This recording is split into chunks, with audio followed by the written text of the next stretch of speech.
কলকাতা কিংবা গ্রামেগঞ্জের অলিতে গলিতে বিকেল গড়িয়ে এলেই তেলে ভাজার দোকানে বেসন এবং গরম তেলের গন্ধে ম ম করে গোটা এলাকা।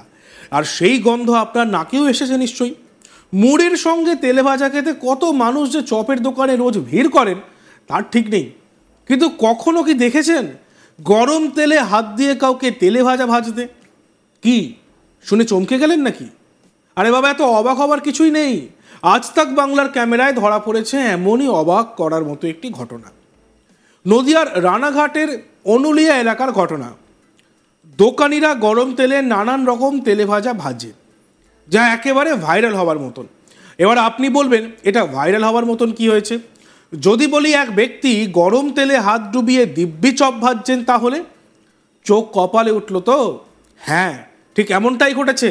এই তেলে ভাজাকে সম্বল করে দীর্ঘ ৩০ বছর ধরে সংসার চালিয়ে যাচ্ছেন রানাঘাট অনুলিয়ার বাসিন্দা হরিদাস সরকার।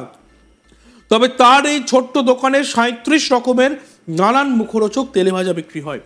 ফুলুরি থেকে আলুর চপ, চিকেন পকোড়া থেকে chicken cutlet, roll, egg roll, chow mein থেকে কি না নেই। আর শীতকাল হলেই একটাই তেলে ভাজা পড়ে থাকে না, একটাও তেলে ভাজা পড়ে থাকে না। আর এত কিছু একার হাতে সামলান হরিদাসবাবু। বিকেল ৫টা থেকে শুরু করে রাত ১২টা অবধি চলে তার চপের দোকান। তবে অবাক করা বিষয় হলো, যখন চাপ বেশি হয়, ক্রেতার সংখ্যা বেড়ে যায়, তখনও তার হাত হয়ে ওঠে হাতা। শুনলে অবাক হবেন, তিনি গরম তেলে ভাজা তুলতে হাতকে হাতা ব্যবহার করেন। হাতকে মানে হাতা হিসেবে ব্যবহার করছেন। আমরা জানি গরম তেল বা গরম তেল থেকে তোলা জিনিস হাত দিলেই ফোসকা পড়ে যেতে পারে, কিংবা হাত পুড়ে যেতে পারে, এত গরম হয়। কিন্তু হরিদাস বাবুর সেরকম কিছুই হয় না। তার নাকি মালুমই হয় না কিছু। সেই চপ বিক্রেতা হরিদাস সরকার, তিনি কি বলছেন আমরা শুনবো।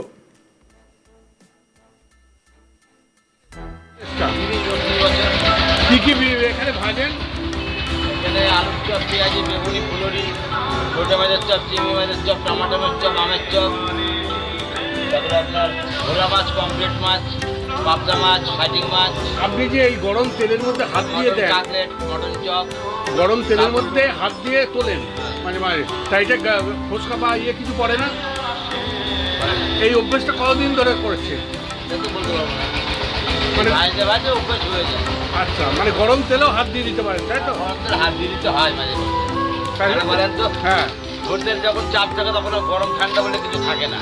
আচ্ছা, তাই গরম তেলে হাত দিয়ে আপনার হাত ফোসকাও পড়ে না, তাই তো? এই বিষয়ে এক ডাক্তার চিন্ময় রায় কি বলছেন শুনবো। যে ছবিটি দেখালেন, ওতে দেখা যাচ্ছে ভদ্রলোক কয়েক সেকেন্ডের জন্য হাত দিয়ে, যেমন চামচ দিয়ে বা কাঁটা দিয়ে চপগুলোকে উল্টানো হয় বা তোলা, সেরকম করছেন। এটা সম্ভব, এটা সবার দ্বারা সম্ভব নয়। ওনার শরীরে একটা লেইডেন্স ফোর্সড একটা ইফেক্ট আছে, সেই ইফেক্টের জন্য এটা হচ্ছে। সেটা সবার ক্ষেত্রে হয় না, উনি এই ট্রিক্সটা জানেন বলে হয়। আমাদের এই স্কিনের তলায় একটা লেয়ার থাকে, এই লেয়ারটা জলে ভরা থাকে। তো প্রাথমিক স্টেজে কয়েক সেকেন্ডের জন্য সেটাকে রক্ষা করে, আর যখন বেশি হয়ে যায় তখন ওই স্কিনের উপর থেকে ওটা ফুলে ওঠে, একটা নতুন করে লেয়ার তৈরি হয়। তা উনি এটা এত ট্রিক্স জানেন যে খুব তাড়াতাড়ি ওটা করছেন। এটা অস্বাভাবিক কিছু নয়, প্র্যাকটিস করতে করতে সবাই এটা পারে। মানে এটা অস্বাভাবিক কোনো ম্যাজিক আমার বলে মনে হয় না, এটা একটা ট্রিক্স, লেইডেন্স ফোর্সড বলে এটা একটা পদ্ধতি। কিন্তু গরম তেলের মধ্যে এরকম হাতটা দিয়ে দিয়ে কেউ হলো, যদি উনি অনেকক্ষণ হাত চুবিয়ে রাখতেন তাহলে এটা আলাদা হতো। উনি কয়েক সেকেন্ডের মধ্যে আমরা এরকম হাত দিচ্ছেন এবং সঙ্গে সঙ্গে ওটাকে সরিয়ে দিচ্ছেন, এবং গরম তেল, হ্যাঁ গরম তেলে ফুটছে। এটা অস্বাভাবিক কিছু নয়, এটা অনেকেই পারবে, এটা ট্রিক্স জানলেই পারবে। এটা অস্বাভাবিক নয়, এটা কোনো ম্যাজিকও নয়, কোনো হাতে কোনো কিছু পড়ে আছে সেরকম কিছু নয়। কিন্তু এটা অভ্যেসের দাস বলতে পারে, করলে হ্যাঁ মানুষ পারবে। আচ্ছা আচ্ছা। অন্যদিকে এই ঘটনায় আমাদের প্রতিনিধি বিশ্বজিৎ ব্যানার্জির একটি প্রতিবেদন আমরা দেখব। গরম তেলে ভাজা হাত দিয়ে কিংবা গরম তেলে হাত দিয়ে দেখা নিজের হাতকে কি হাতা বানিয়েছে? একার হাতে চালিয়ে যাচ্ছেন তেলে ভাজার ব্যবসা হরিপদবাবু। শীত করতেই একটু তেলে ভাজার দিকে আকৃষ্ট হয় মন। আর এই তেলে ভাজাকে সম্বল করে 30 বছর ধরে সংসার চালিয়ে যাচ্ছে হরিদাস সরকার। রানাঘাট আনুলিয়ার বাসিন্দা তিনি। আর এই ছোট্ট দোকান ঘরে 37 রকমের মুখরোচক তেলে ভাজা বিক্রি করেন। ফুলুরি থেকে চাউমিন, চপ থেকে মোগলাই, চিকেন থেকে চিকেন পাকোড়া, কিংবা চিকেন কাটলেট, কিংবা কাবুল রোল, এগ রোল থেকে চাউমিন, এত কিছু আইটেম প্রায় 37 রকমের। তবে শীতকাল হলেও 12 মাসে তিনি একইভাবে বিক্রি করে আসছেন। আর তেলে ভাজা তিনি বিক্রি করেন খুব সকাল থেকে। তার এই কাজকর্মের তদারকি করলেও দোকান খোলে 5টা থেকে, বিকেল 5টা থেকে রাত 12টা অবধি তার এই দোকান তিনি একাই হাতে সামলান। তিনি যেভাবে বিক্রি করে চলেছেন তাতে তিনি সন্তুষ্ট। তার কাছে শীতকাল কিংবা গ্রীষ্মকাল বলে আলাদা কোনো কথা নেই। তার কাছে সব সময় এই মুখরোচক তার তেলে ভাজা বিক্রি হয়।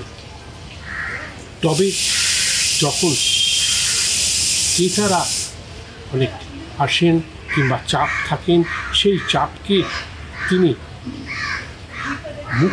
মনের মধ্যে রেখে দিয়ে এক হাতে তিনি হাতকে হাতার কাজও করেন। যখন বেড়ে যায় ক্রেতার সংখ্যা, তার হাত হয়ে ওঠে হাতা।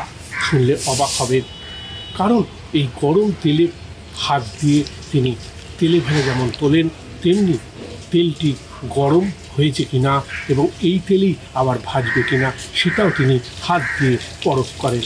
আমরা জানি যে গরম তেল কিংবা গরম জিনিসে হাত দিলে আমাদের ছ্যাঁকা লাগে, কিন্তু এই এক অন্য ধরনের। তিনি গরম তেলে যেমন হাতও দিচ্ছেন, সেই গরম তেল হাত দিয়েও জিনিস তুলছেন। এই জিনিস দেখতে যেমন ভিড়ও হয়, তেমনি তার তেলে ভাজাও বিক্রি হয়। আমরা এই প্রসঙ্গে চিকিৎসক চিন্ময় রায়ের কাছে গিয়েছিলাম।